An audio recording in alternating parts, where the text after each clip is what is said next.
And we are back here on the GSMC Football Podcast. And for the third part of the show, we're going to go over the draft grades from round one of the draft. I'll give you my thoughts on them. Article on Bleacher Report, so I'm going to go through that and then compare my thoughts on them as well, if I can pull them up here. So of course I didn't save the link of that said article, but I'll be able to find it. But so obviously with the Bears, they took Caleb Williams. The Commanders ended up taking Commanders ended up taking Jaden Daniels with their first selection, which we kind of figured that was going to happen as well. They were set on staying at their pick, and they ended up doing that. So Caleb Williams, so for the Bears, they ended up getting with their draft grade, and clicked out of it by accident. So they ended up getting with their pick, they got an A. So that's what they were going to do. So, no problems with that. That was the no-brainer pick. I really don't have anything else to say on that. So then for the Commanders, they took Jaden Daniels from LSU, Heisman Trophy winner. They ended up taking a B. Again, quarterback was a need for this team, and they were set in stone on taking Jaden Daniels. That's really who they were going with all along.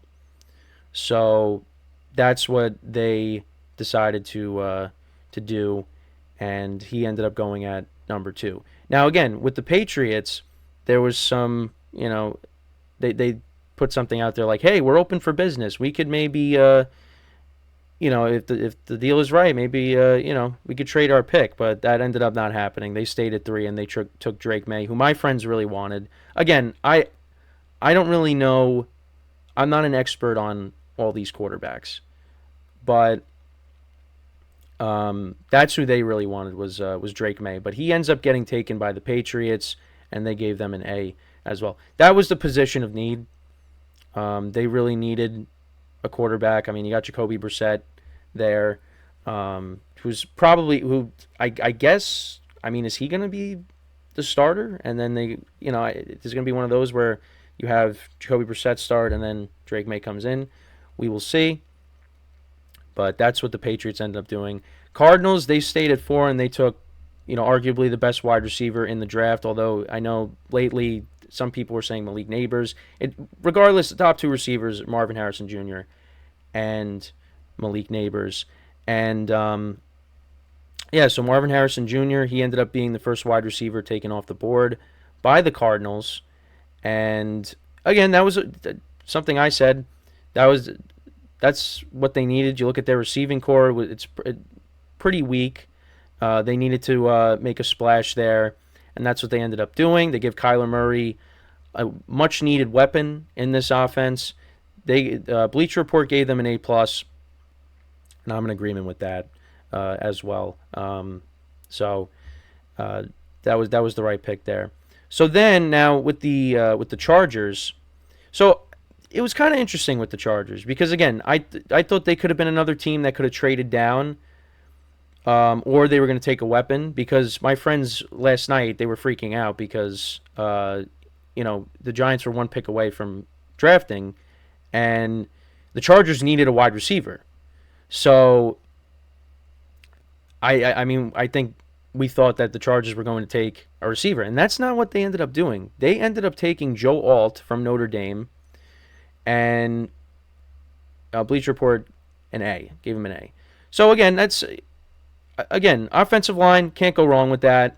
You got Rashawn Slater on the other side as well, so you got 2 solid tackles there. But the problem is they don't really have receivers. Their receiving core is thin. Now, they could end up taking a receiver. They could trade up, tonight and try to, take a receiver, because they're a team that does need one. And you still got the veteran guys out there, so those guys could end up being targets as well. But again, I'm not I think this is a solid pick. And Harbaugh, made a comment. He said, well, talking about the lack of weapons. Well, he said that offensive linemen are weapons too. And you want to be able to protect your franchise quarterback. Now the problem is the receiving core is not the best, but they're going to address it one way or another. I do still believe that. But that, again, solid pick for them there. But again, I think people kind of were hoping for them to take a receiver because that's what they needed. So the Giants, were they going to take a quarterback? J.J. McCarthy thought he was going to go to the Giants. It seemed like that was going to be what they were going to do, but they ended up taking Malik Neighbors from LSU. And love this pick for them. Although, again, the quarterback situation is not the best right now, but they need a receiver. They just do. The receiving core is not very good. They don't have that number one wide receiver, and they get it here with Malik Neighbors. Now you could say, well, who's going to be throwing him the ball? That's a fair point. But the Giants are at least building the team around whatever quarterback they are going to have to try to put them in the best situation. And again, I like this pick a lot. I was given an A, and I agree with that. So we're going to try to go through this as fast as possible because, we'll go through, because again, we only got so much time here. So the Titans, they ended up taking, because Joe Alt, a lot of people had him going there. So they ended up taking the offensive tackle from Alabama, J.C. Latham. Again, that's, you're protecting your franchise guy, right? And Will Levis. So I don't really have, Bleacher Report gave him a C+. So again, I guess, at least in their opinion, they could have got somebody better. But again, you're drafting a lineman to protect your franchise guy, and they made moves in the offseason, getting Tony Pollard, getting Calvin Ridley. So they're trying to set up Will Levis, and they also did sign a center, as it says here, Lloyd Cushenberry from the Broncos. So they have they're trying to put Will Levis in the best position. So. Yeah, so we move on. Michael Penix, we just talked about him. I want to see what Bleacher Report gave them an F. And the final line here is, this is a failure on every single level. I don't know if I can... I don't know. For me, I'd an F is maybe a little too strong, but, again, that probably was not the pick to go when you just gave a quarterback $180 million. So... All right, so we'll move right along. Rome Odunze, A for the Bears. Again, another playmaker you add to this offense. Again, you got all these weapons now surrounding Caleb Williams to be successful. Now he's got to go out there and show it. So the Vikings, so they ended up trading with the Jets. They take J.J. McCarthy, which I said I think that's what was going to happen. The Vikings were going to get him. Even though I said before the Giants, he said the Giants could be that team that he ends up going to. But no, the Vikings, they swapped picks with the Jets, and they ended up getting him. And is he going to start right away? Again, who knows? But he at least is put in a good situation. So you got people calling him Zach Wilson 2.0 and that he's not going to be very good. But he's in a good situation. He's with an offensive-minded head coach. You got Justin Jefferson there, Jordan Addison, T.J. Hawkinson, Aaron Jones. That's a good spot to be in with the veterans you got around you. Well, Jordan Addison isn't a veteran. But, again, this could... And he might not start right away. So that might be what's best for him. You have Sam Darnold start at first, and then you kind of ease him into it. I think that's the best thing for him. So I don't really have complaints with the Vikings there. I think he's in a good situation. Because that's the thing. You talk about Zach Wilson 2.0. Well, if Zach Wilson got drafted to a good situation, J.J. McCarthy would not be Zach Wilson 2.0. Zach Wilson probably would have been at least a little bit better, right? Well, again, we don't really know. But a lot of it has to do with the situation you're drafted into. And the Vikings, I think, are a good situation for J.J. McCarthy. So then we got the Jets. They took Illumin Yerwa... Faishanu. Again, I am not good with the pronunciations. But and it was funny because when they started saying his name, Roger Goodell started saying his name, I thought he was going to say Bo Nix, and I thought my friends were going to go nuts who are Jet fans watching it with us because you're going to take a quarterback when you have Aaron Rodgers. But that was not the case. So they ended up doing the smart thing, taking a tackle. And instead of going with Brock Bowers, because my friends really wanted Brock Bowers, but he ended up going to the Raiders.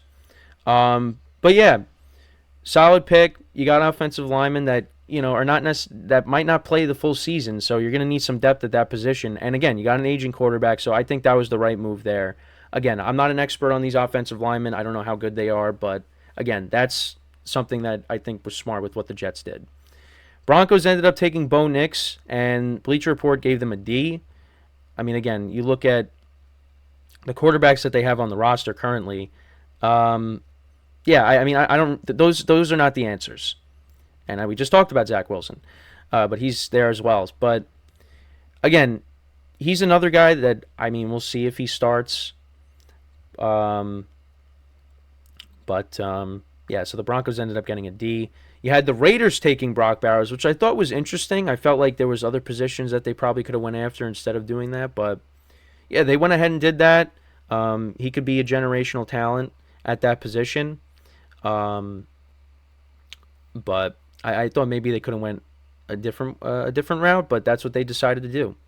The Saints, they drafted a guard from Oregon State, Talise Fuaga. And Bleacher Report gave them a B. So again, to protect Derek Carr, have no issues with that. That's definitely a position of need, I would say, for them. The Colts, they drafted an edge rusher, Leatu Latu, from UCLA. Again, that helps out the defense. So Bleacher Report gave them a B. The Seahawks drafted defensive lineman Byron Murphy, the second from Texas. So now this is where the defense started coming into play. Because, so the first pick, so the first defensive player that was taken, didn't happen until, because that's what I wanted to mention. Yeah, it was pick 15, Leatu Latu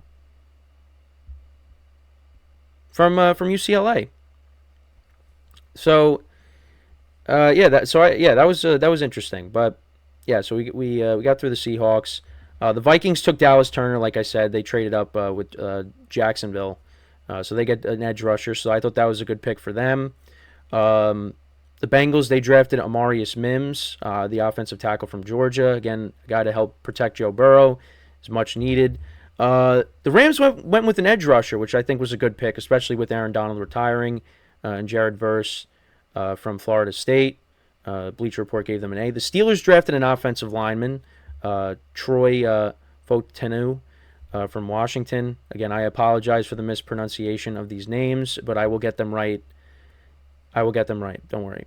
So that was a good pick for the Steelers. Again, offensive line needed some work, and that was a big pick there.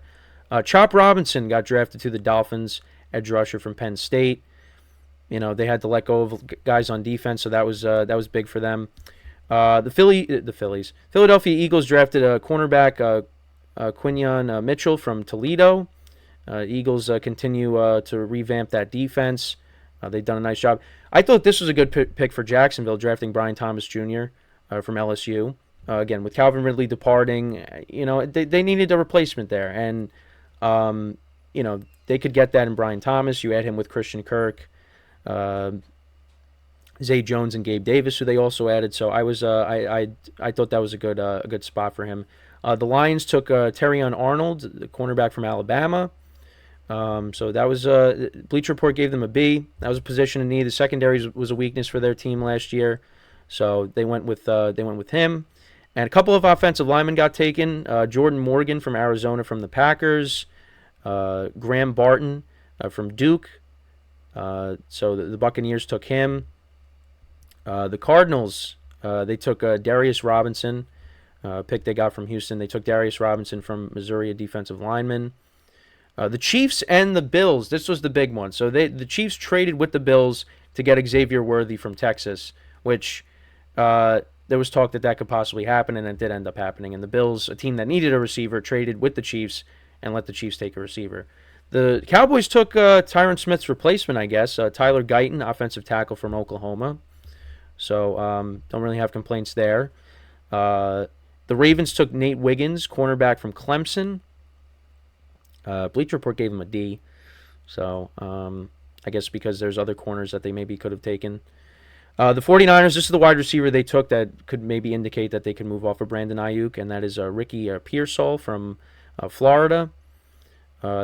That was given a C. And then, so the Bills ended up trading the pick that they got from Kansas City, the 32nd pick. They traded it to the Panthers. So the Panthers moved up, and they took Xavier Leggetti from South Carolina.